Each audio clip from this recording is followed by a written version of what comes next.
13,000 years ago, ice still gripped the Earth.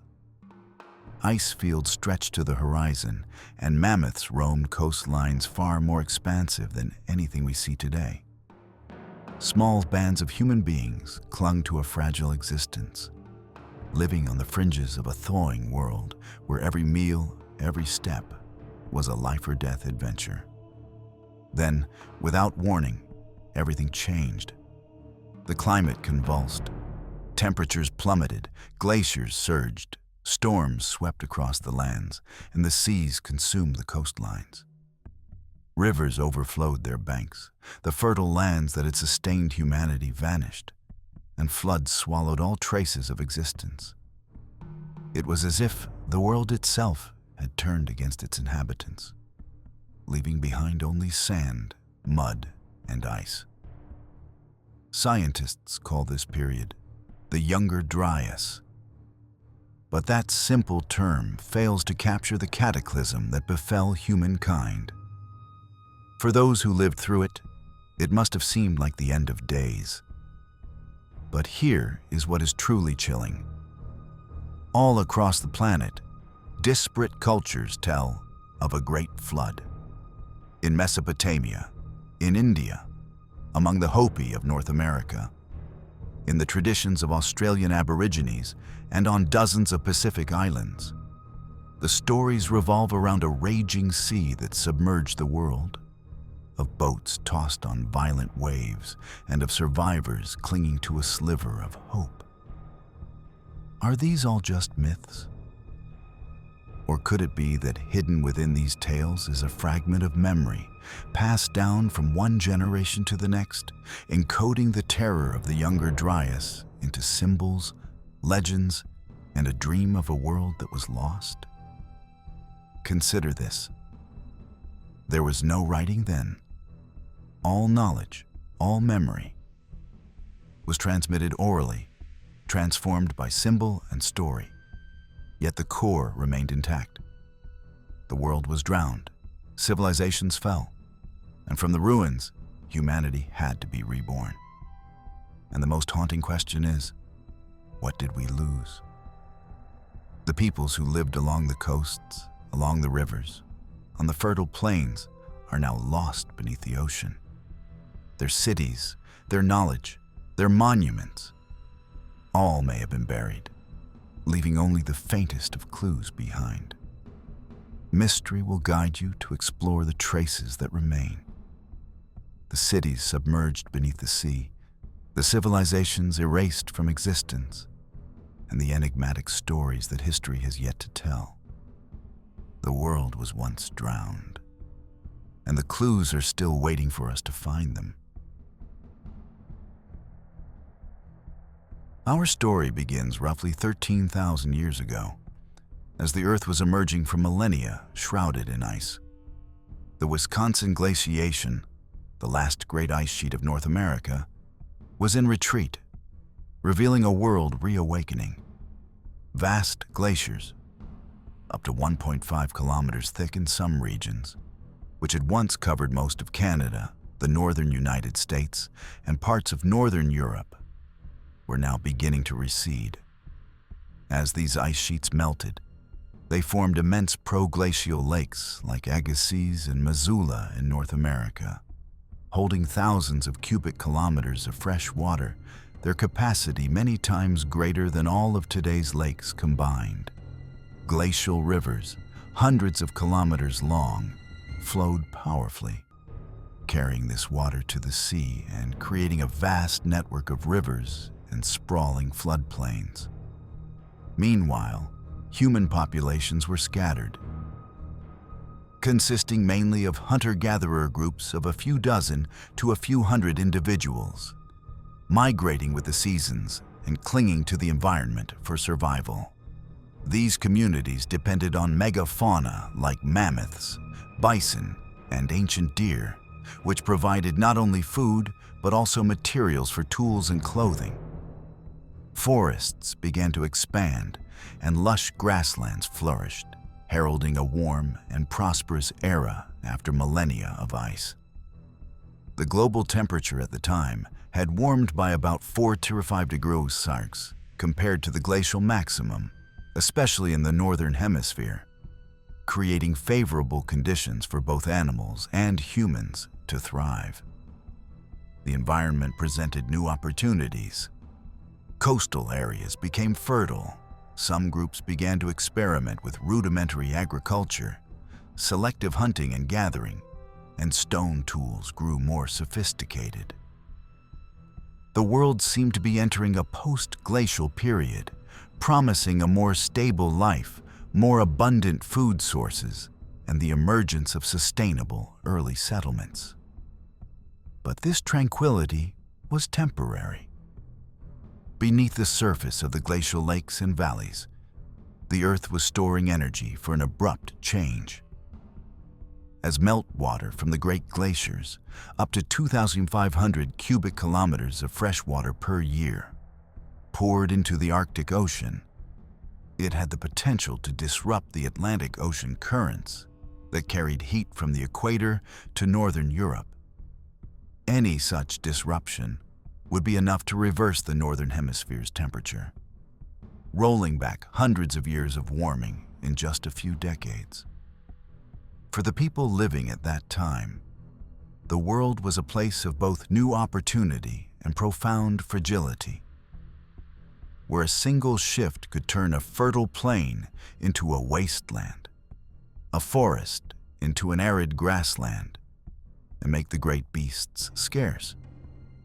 The memories from this period were not recorded in writing. They were passed down orally through generations, gradually merging with legend, myths that would echo for millennia to come, as a hallmark of the time before the storm of the Younger Dryas. And then, almost without warning, the world reversed. The climate of the northern hemisphere plunged abruptly back into Ice Age conditions. Temperatures dropped by as much as 15 degrees C. Glaciers that had been retreating surged forward again. Winters became nearly perpetual, and summers were short and withered. The fertile plains, once rich hunting grounds, were suddenly locked in ice, while rivers froze and then thawed in violent floods that swept away all traces of life.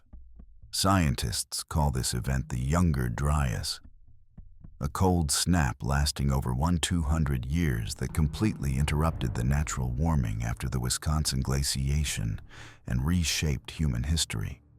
What is most astonishing is the speed of the change. Within a few decades, a person could have witnessed the world transform from warm and verdant to a harsh, frozen wasteland.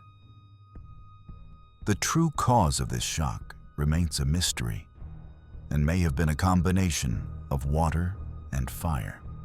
According to the mainstream scientific explanation, the colossal glacial lakes like Agassiz and Missoula in North America, holding thousands of cubic kilometers of water, breached their ice dams and flooded into the Arctic Ocean. This disrupted the Atlantic current that carried warmth from the equator to Europe and North America.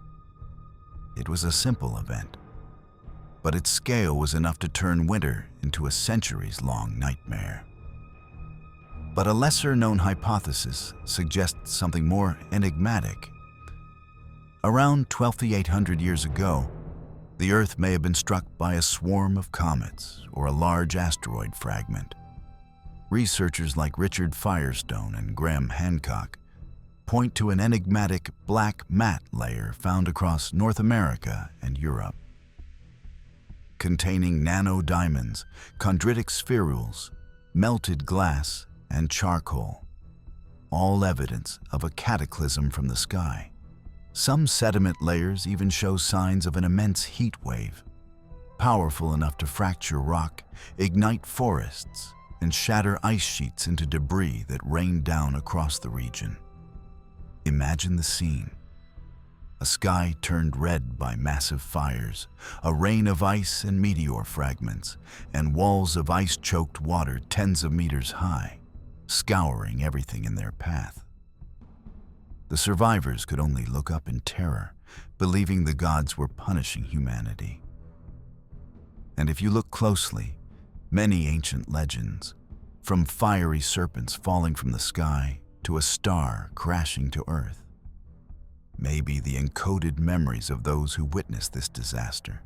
But the mystery doesn't end there. The colossal floods created by the melting ice tore apart the landscape, carving out valleys and creating bizarre features like the scablands in Washington state, where giant boulders were ripped apart, appearing like the work of giant gods. Thousands of square kilometers of land were reshaped, rivers were rerouted, and many early settlements may have been permanently submerged. Even lands now under the sea bear mysterious marks. Doggerland, which once connected Britain to Europe, is now the floor of the North Sea. Off the coast of Japan, the Yonaguni Monument reveals rectangular structures that feel artificial, sparking debate among archaeologists.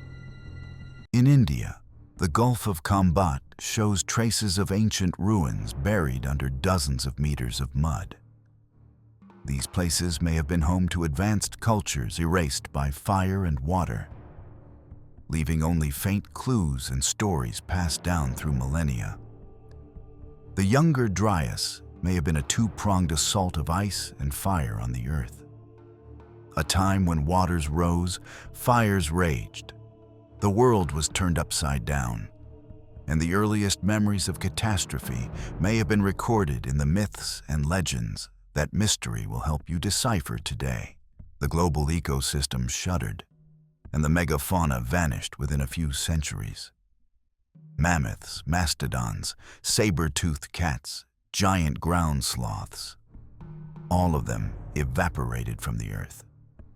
The creatures that humans had hunted and depended on for survival were now just a memory. With their loss, hunter-gatherer communities had to adapt or migrate, a nearly impossible challenge amidst the constant freezing and flooding. At the same time, the fertile lands where people had built their villages were submerged. Rich river deltas disappeared, continental shelves sank beneath the ocean, and the first homes of humanity, the earliest nascent civilizations, may have vanished without a trace. Doggerland, once connecting Britain to mainland Europe and now at the bottom of the North Sea, it's proof that an entire fertile landscape can be consumed by the sea in just a few centuries. The survivors had to rebuild from the mud, from the ashes, and from the broken ice. They passed down memories of a great flood, of deluges that wiped out villages and forests, through oral tradition, through symbols, and through myths. We find similar stories in cultures worldwide. Utnapishtim in Mesopotamia, Noah in the Bible, Deucalion and Pyrrha in Greece, the legends of the Hopi and Australian Aborigines, all tell of a great flood that nearly wiped out humanity. Perhaps these are not just myths, but the encoded memories of those who survived the Younger Dryas. The mystery deepens still. Submerged ruins from Yonaguni in Japan and the Gulf of Comet in India to unexplored inland seas hint at the possibility of advanced civilizations that were erased. These ruins, if they are indeed man-made, would be living proof that humanity not only faced a violent nature, but it also built sophisticated worlds whose faint traces now lie beneath the ocean.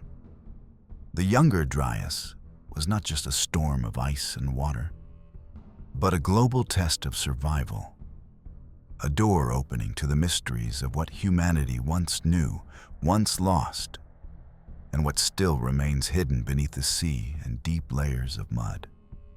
What worlds disappeared completely, of which we have only caught a glimpse in legends and underwater traces? Every ruin, every legend, every layer of sediment is a clue, a puzzle that we will solve together in the sections to come. As archaeologists dig into the layers of Earth dating back some 12,800 years to the time of the Younger Dryas, strange things appear. Ancient traditions fade, distinctive tools dwindle, and once vibrant communities fall silent, leaving a gaping void in the human story. In North America, the Clovis culture stands as the most vivid testament to early human prosperity. Their exquisitely fluted spear points were not just hunting tools, but displays of superior craftsmanship, perfectly designed for taking down mammoths, giant bison, and other megafauna of the Ice Age. Yet, as the Younger Dryas began, their traces virtually vanish from the archaeological record, leaving a mysterious gap. The cause is still debated. Did the extinction of large animals make their hunting methods unsustainable? Or did the climatic shifts, floods, and fires disrupt their landscape? A more shocking hypothesis points to a cometary impact, with fragments from the sky igniting wildfires and depositing a layer of carbon and micro-diamonds across the land. Whatever the true reason, the fate of the Clovis people remains a deep cut in the human story. A flourishing culture with advanced hunting techniques and social organization abruptly disappeared, leaving mysteries that scientists have yet to fully unravel. In the Near East, the Natufians had followed a different path. They built circular stone villages, harvested wild cereals, and laid the first foundations for agriculture. Their communities featured not only cemeteries and elaborate jewelry, but also clear signs of social organization, painting a picture of stability and cooperation. Then the Younger Dryas arrived, bringing with it a dry cold and failing crops. Settlements disintegrated, and people were forced to abandon agriculture and return to a nomadic life. The early steps toward cultivation seemed to be snatched away by nature, like a sudden leap forward that was stopped in midair. However, from the ashes of this harsh period, strange new evidence emerges. Göbekli Tepe in Turkey, built around 11,600 years ago, left archaeologists stunned. Massive stone pillars, some weighing over 10 tons, were carved with animals and abstract symbols and arranged in monumental stone circles. What is remarkable is that these hunter-gatherers managed to organize a large-scale communal labor force, unprecedented for that time. Was this a sudden societal leap? Or was it the inheritance of ideas from a culture that existed before the Younger Dryas cataclysm? Preserving fragments of a lost world in stone? This question remains open, but Göbekli Tepe seems to be proof that even in a time of chaos, humanity was capable of creating timeless masterpieces. Do you believe these structures are the last traces of a vanished civilization, or the product of extraordinary human imagination and will? Share your thoughts below, and let's explore these unsolved mysteries together. Across the world, ancient sites reveal treasures of knowledge obscured by time. Jericho, with its stone walls and a 28-foot tower, and Çatalhöyük, with its dense houses, murals, and rituals, prove that humans were moving toward complex living very early on. Off the coasts of Dwarka or Yonaguni in Japan, submerged structures suggest that many ancient communities may have been swallowed by the ocean, leaving few traces for posterity. Pre-agricultural trade was also far more sophisticated than many assume. Obsidian tools were transported hundreds of miles, shells and pigments were exchanged between groups, and burial goods, figurines, and cave art reflect shared rituals and culture. These communities were not isolated, but interconnected, sharing goods, symbols, and technologies. The Younger Dryas did not erase everything. It merely paused progress, forcing humanity to rebuild. Genetics adds another layer. Population bottlenecks, where human numbers plummeted, reflect major catastrophes. The survivors rebuilt society, but genetic diversity was permanently reduced. The archaeological silence is a testament to the cultures that vanished, leaving a void in the historical record. Simultaneously, the extinction of mammoths, saber-toothed cats, and giant sloths was not just a loss of prey. It was the collapse of an ecosystem. Grasslands gave way to forests, hunting strategies failed, and entire ways of life had to be reinvented. Some great civilizations may have never reached their full potential. The picture that emerges is one of interrupted promise. Cultures were experimenting with settlement, agriculture, and ritual. Göbekli Tepe, or the Tower of Jericho, demonstrate quantum leaps in social organization. Trade networks connected continents. But the Younger Dryas forced humanity into retreat. Some, like the Clovis, disappeared. Others, like the Natufians, reverted to a nomadic life. Yet some groups preserved their memories, building in stone and telling stories, ensuring that not all was forgotten. The haunting implication is this: if societies were already advancing toward cities, monuments, and complex rituals before the Younger Dryas, a 1,000-year-long storm would not just delay them. It could have erased an entire chapter of history. How many settlements now lie beneath the sea? And how many stories of culture and innovation vanished with them? Moving forward, we search not just for physical ruins, but for the stories that survived in myth, passed down through generations. From Mesopotamia to the Andes, from India to the Pacific, legends of great floods or sunken lands may be the lingering memories of a real cataclysm. This is the next step in our journey. From archaeology to the oldest stories humanity has ever told, searching for clues of what the Younger Dryas left behind. Join us as we explore the mysteries that still lie dormant in legend and myth, before they are unveiled in the next chapter. Across the world, cultures separated by oceans and millennia of isolation tell stories of the same catastrophe, a great flood that nearly wiped out humanity.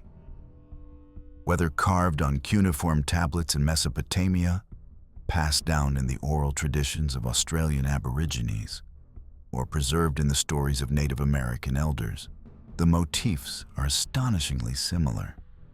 The world is submerged, only a few survive, and civilization must begin again from scratch.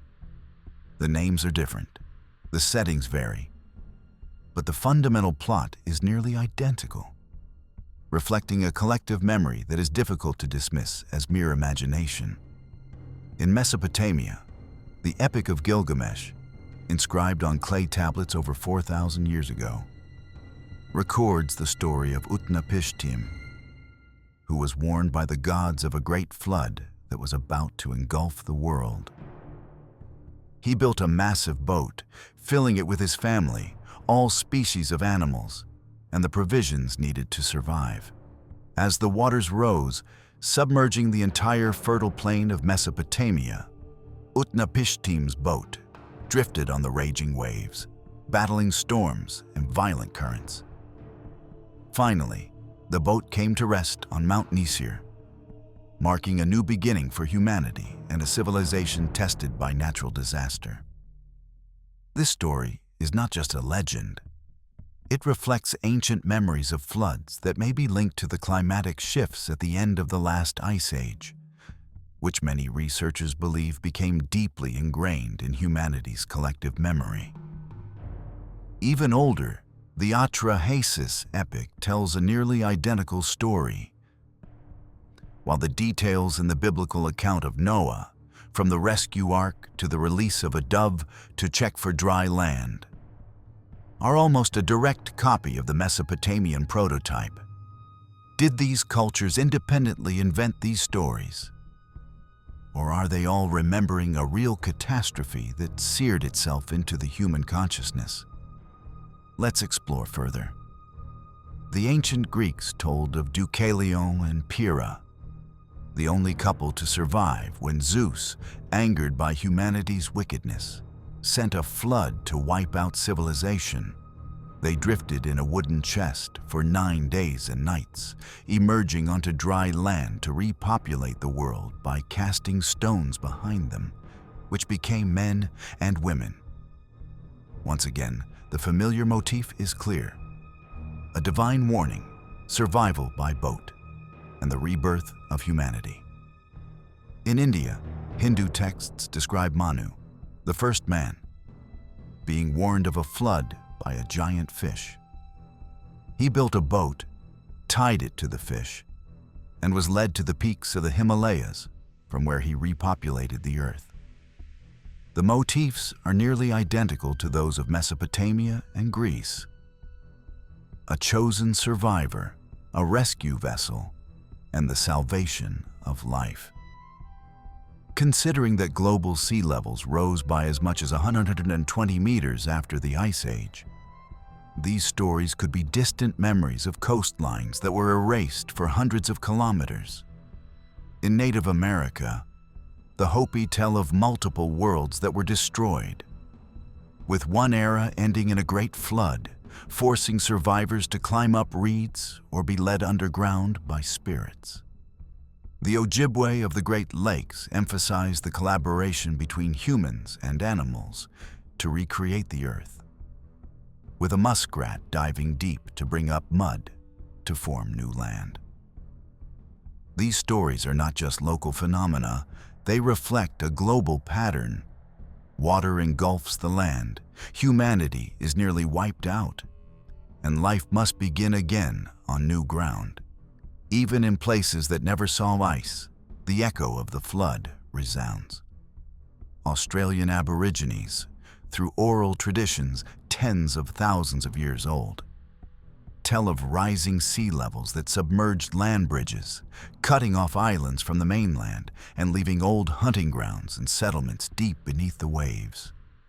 Geological studies confirm that after the Ice Age, the coastline advanced inland for hundreds of kilometers, completely erasing many long-standing areas of habitation and resource gathering. The impact on the communities at that time was not just the loss of land, but the loss of culture, memory, and connection to their ancestors. It is no surprise, then, that these memories have survived, preserved in legend and oral tradition for millennia. The prevalence of these global flood myths is difficult to ignore. Completely separate cultures, with no contact, all tell variations of the same story. A divine or cosmic warning, a great deluge, chosen survivors, and the rebirth of humanity. Is this mere coincidence, or are these fractured memories of a single global event, the Younger Dryas, that echoes to this day through legend and song? Oral tradition is powerful. In non-literate societies, stories become archives of events. Details may change, gods and symbols may transform, but the central event, a world-destroying flood, stubbornly persists. Some researchers argue these stories are symbolic, reflecting cycles of destruction and rebirth, or human moral failings.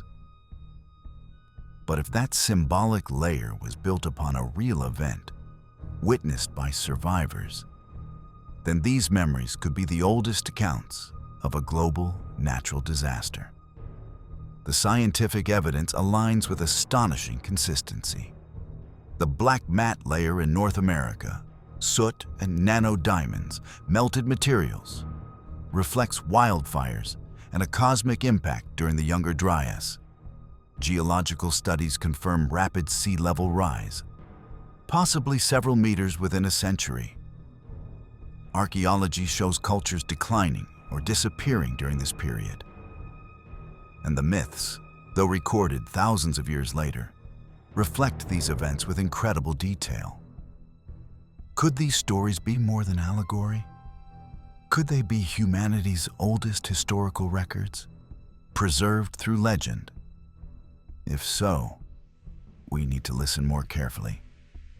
Because if the world was once submerged, it may have taken with it entire civilizations, forgotten technologies, and the first chapters of human history.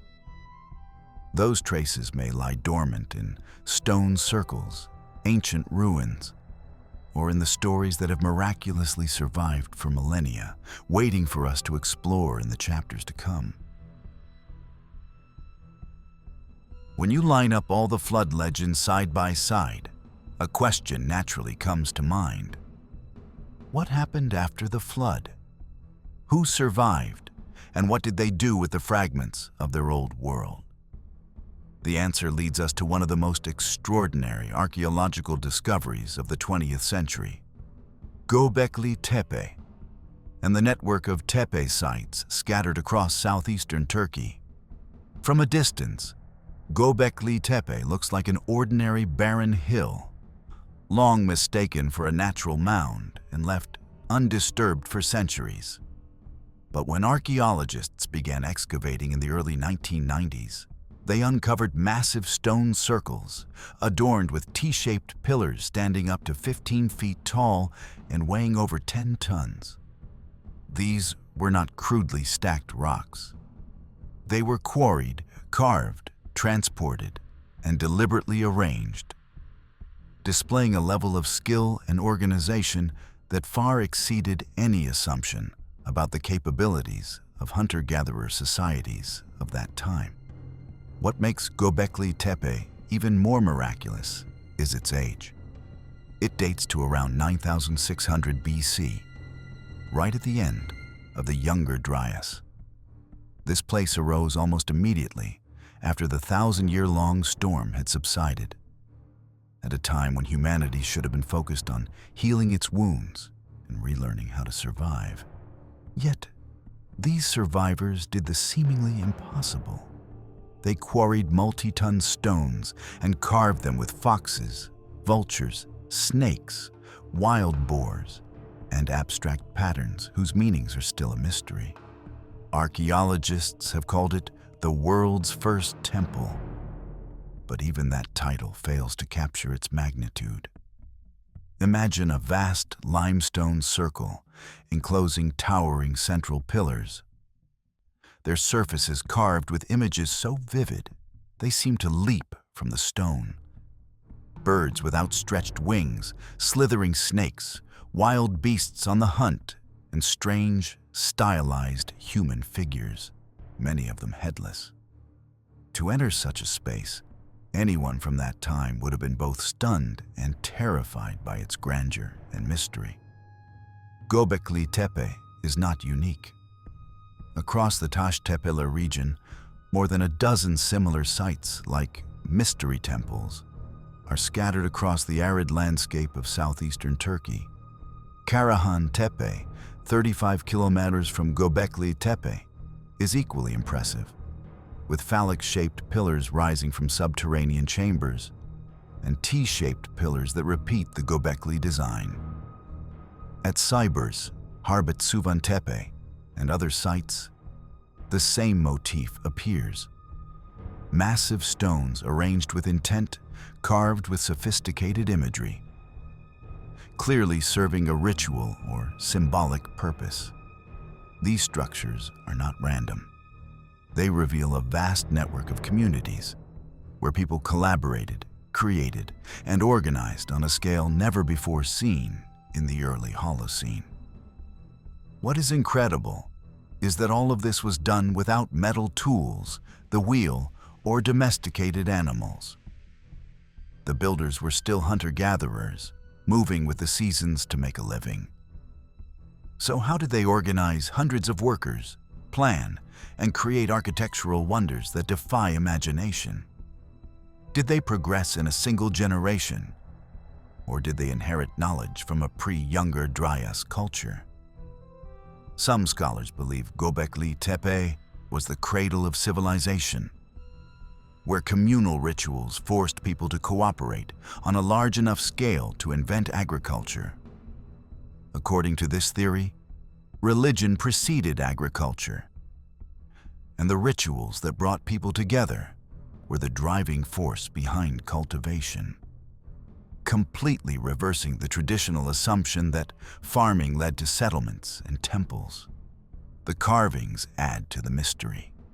One pillar, nicknamed the Vulture Stone, has been interpreted by some researchers as a star map, encoding the memory of a comet impact around 10900 BC. The event believed to have caused the Younger Dryas. Though controversial, the possibility that these stones preserve astronomical knowledge makes Göbekli Tepe a library in stone, preserving the memory of a global event. Around 8000 BC, after centuries of use, Göbekli Tepe was deliberately buried.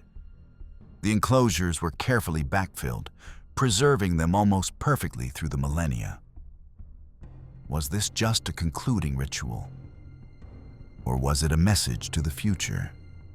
A time capsule for the unborn to discover? The other sites in the Taş Tepeler network, with their strange pillars and subterranean chambers, show a complex cultural landscape, suggesting this was an effort by survivors to restart civilization after a catastrophe. Göbekli Tepe and its sister sites may have been the first response, a combination of ritual, memory, and warning, carved into stone so that it would never be forgotten. In retrospect, these stone circles are more than just religious or architectural works. They are the lost chapters of human history, the echoes of an old world wiped out by flood and fire, whispering through the stone as a reminder. Our history is not seamless, but was written by the survivors of the cataclysms that shook the world. Leaving behind the enigmatic stone circles of Turkey, the footprints of time lead us further southwest into the deserts of Egypt, where one of humanity's most recognizable monuments stands silently in the endless sand. The Great Sphinx of Giza immediately comes to mind, the majestic body of a lion with the stoic head of a man, guarding the giant pyramids. But beneath its iconic exterior lies a mystery that goes to the heart of the Younger Dryas story. Because some researchers believe the Sphinx may bear the scars of that ancient deluge. According to mainstream Egyptology, the Sphinx was built around 2500 BC, during the reign of Pharaoh Khafre, as a symbol of royal power and divine authority within the pyramid complex. But in the early 1990s, geologist Dr. Robert Schoch and independent researcher John Anthony West shook this consensus. They identified deep, vertical weathering patterns on the body of the Sphinx and its enclosure walls that looked like they were caused by precipitation, not wind and sand. The problem is this: Egypt has not experienced that kind of sustained, heavy rainfall for millennia before the time of the pharaohs. The last period when major precipitation was possible was at the end of the last ice age, around 10,000 years ago, as the Younger Dryas was ending. This raises the possibility that the original core body of the Sphinx could be far older than we ever thought, possibly dating back to 7,000, 9,000 BC or earlier, from an era when Egypt's climate was vastly different from the arid desert it is today. If this hypothesis is correct, the Sphinx is not just a symbol of Khafre's dynasty, but a surviving relic of a forgotten civilization. One that perhaps endured the chaos of the Younger Dryas and left this lasting mark as a stone witness to survival. Critics argue the weathering can be explained by groundwater or unique geological conditions, and they stress the stylistic connection between the Sphinx and Old Kingdom art. Yet even geologists who disagree with shock concede. The weathering patterns look like water damage, far beyond what desert winds could inflict. Furthermore, the fact that the Sphinx bears no original inscriptions clearly linking it to Khafra only adds to the unanswered questions. The intrigue deepens when we place the Sphinx in the context of Egypt's own flood legends. The Nile River, the lifeblood of the land, has always been associated with a cycle of inundation, both a blessing and a destroyer. Ancient texts speak of Zep-Tepi, the first time, a mythological age when gods ruled the earth before power was passed to humans. Some see this as purely symbolic, but others wonder, could the memory of a lost, pre-dynastic civilization ravaged by floods be encoded in these stories? The image of a rising Nile reshaping the landscape could be a distant echo, perhaps even of the great Younger Dryas deluge itself.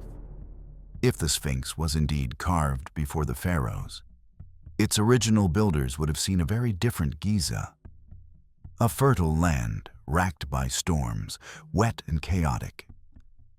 They may have created the Sphinx as a sacred site, its lion body symbolizing strength, its human face preserving the memory of a lost leader or culture.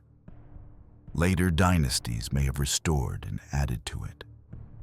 But the original mark remains hidden in the stone, a reminder of a lost age.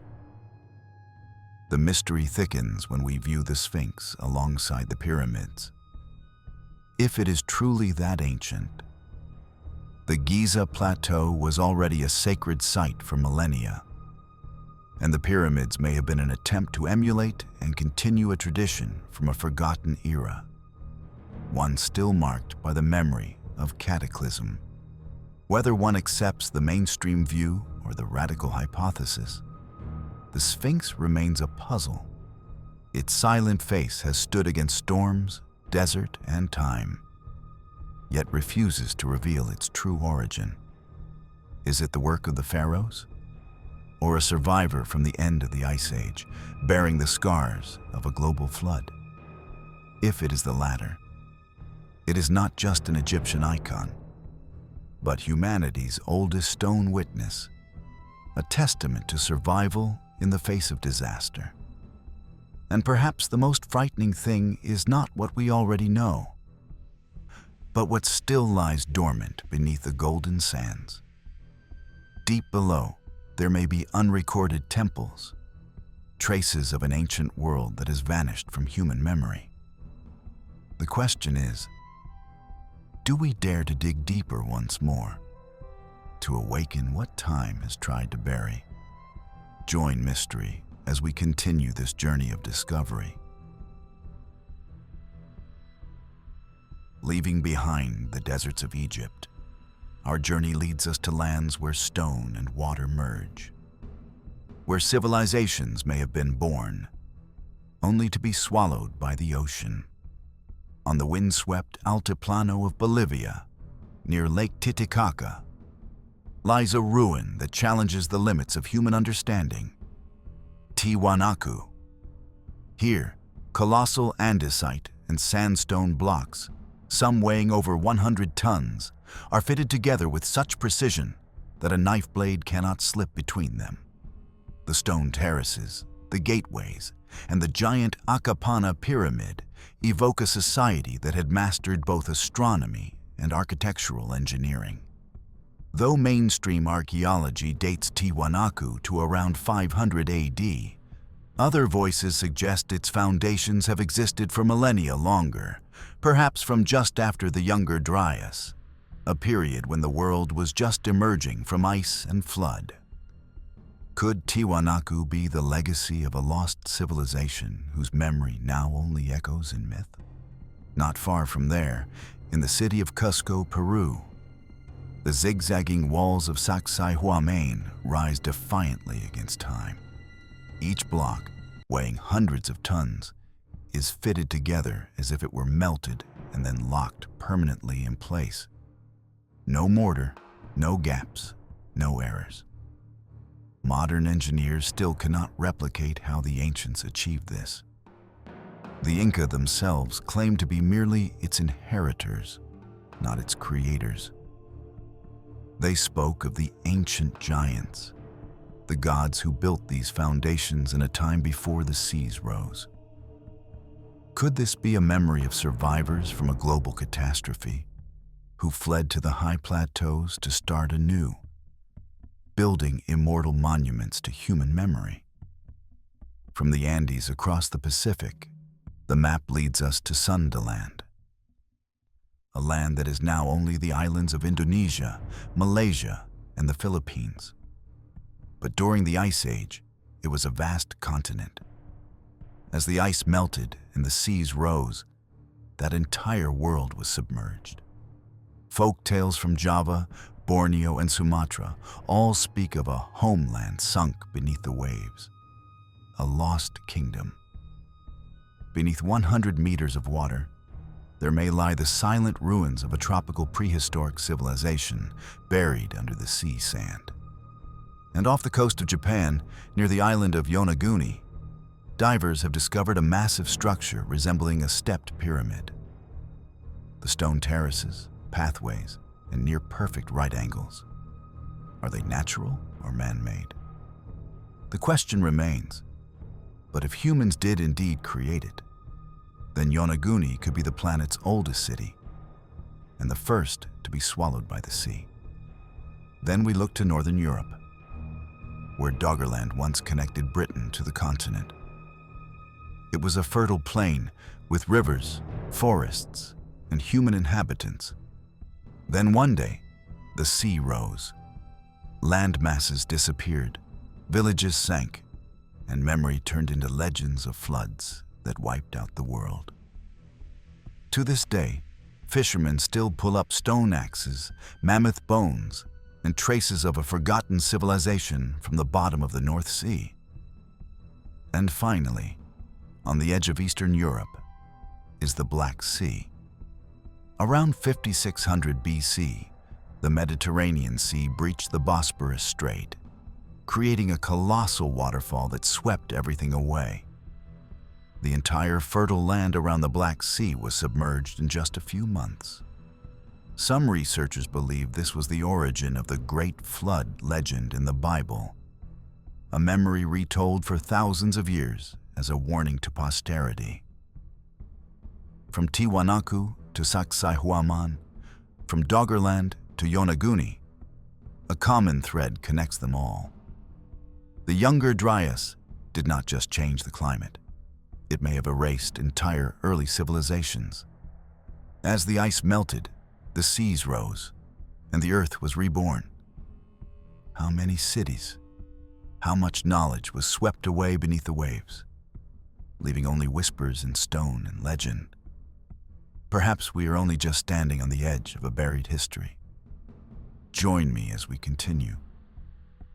For the journey into the past is not over. What we find next could change everything humanity thinks it knows about itself.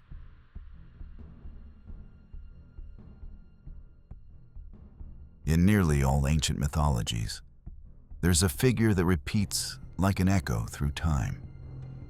The teacher who arrives after a cataclysm, not an all-powerful deity, but strange, wise, and different beings who appear amidst the ashes of a world just destroyed. They teach humanity how to plant seeds, build homes, read the sky, and restore order and memory. Though their names differ, their stories resonate with the same tune across the planet, as if humanity is retelling a shared memory in different languages. In Mesopotamia, the Sumerians spoke of the Anunnaki. The ancient gods who ruled the earth before kingship was handed down to mortals.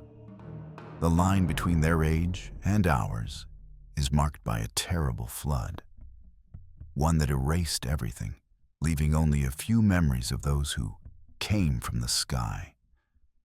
Were the Anunnaki symbols? Or were they a faded memory of a real people who existed before the Great Flood? Across the ocean, in Mesoamerican civilization, the Aztecs told of Quetzalcoatl, the feathered serpent god who came after a cycle of destruction to teach humanity agriculture, writing, and law. The Maya called him Kukulkan, a different name but the same essence. And in the Andes, legend speaks of Viracocha, who emerged from Lake Titicaca after a great flood, traveled the land teaching the arts of construction, farming, and ethics, and then vanished into the sea, the parallel to Oannes of Mesopotamia, the fishman who rose from the Persian Gulf to teach writing and architecture, is so striking that researchers cannot help but ask, how could two stories from opposite sides of the world both speak of a being who emerges from the water to restart humanity? And in North America, the Hopi passed down the story of the ant people, beings who sheltered humanity underground when the Great Flood came, and then taught them how to survive when the surface world was reborn. Across the Great Plains, tribes tell of ancient giants and heroes who existed before the flood, carrying knowledge to the next generation. And in India, ancient texts tell of Manu, who was saved from a flood by a great fish and became the one to re-establish order and plant the seeds of a new civilization. The Rishis, described as sages carrying the wisdom of a previous age, were reborn to restart the world. What is strange is that in every culture, these teachers appear after the cataclysm has passed, never before. They did not create civilization from nothing. They restarted it from memory. If so, who could they have been? Were they the survivors of a pre-Younger Dryas civilization, carrying the fragmented knowledge of astronomy, architecture, and agriculture to rebuild the world in the darkness of the Ice Age? They may have been human, but in the eyes of tribes who had just escaped an apocalypse, they were gods. Archaeology today seems to be retelling that story in the language of artifacts. The sudden appearance of Göbekli Tepe, with its inexplicably sophisticated carvings. The Sumerian king list, which records dynasties before the flood. The massive, precision-fit megalithic walls in South America. And the sudden global spread of agriculture after 9600 BC. None of this bears the mark of linear evolution, but rather that of a reboot. If the world truly did collapse 12,800 years ago, then perhaps humanity did not have just one beginning. We have risen, been wiped out, and started over again, multiple times. And the survivors of the last round, carrying the memory of the old world, became the gods of the new age. Because perhaps, when the ancient chroniclers said that gods once walked among men, they weren't speaking of myth. They were speaking of the last humans who remembered. So if these ancient ruins are not just telling the story of a tragedy that has passed, but are silently warning of the Earth's next cycle, then perhaps the most frightening thing is not what we don't know about the past, but what is about to repeat itself. Today's journey has shown us that the past is not at rest. It whispers through stone tablets, metal fragments, and old parchment scrolls. Each mystery revealed brings not an answer, but new, deeper, and stranger questions, making us question everything we thought we knew. Are we walking on the traces of civilizations far greater than our own imagination? Are Atlantis, the gods from the stars, or ancient legends, just myths? Or are they fragments of a memory distorted by time, concealing a truth that humanity has forgotten? The search is not over. Beneath the desert sands, deep in the ocean, or in forgotten archives, countless pieces are still waiting to be discovered, to one day complete the full picture of the past. Mystery will continue to be here, guiding you into the unanswered questions. If you crave the truth, join our community. Subscribe and turn on notifications so you do not miss any discoveries. And you, do you think that among the 20 artifacts today, which holds the key to rewriting history?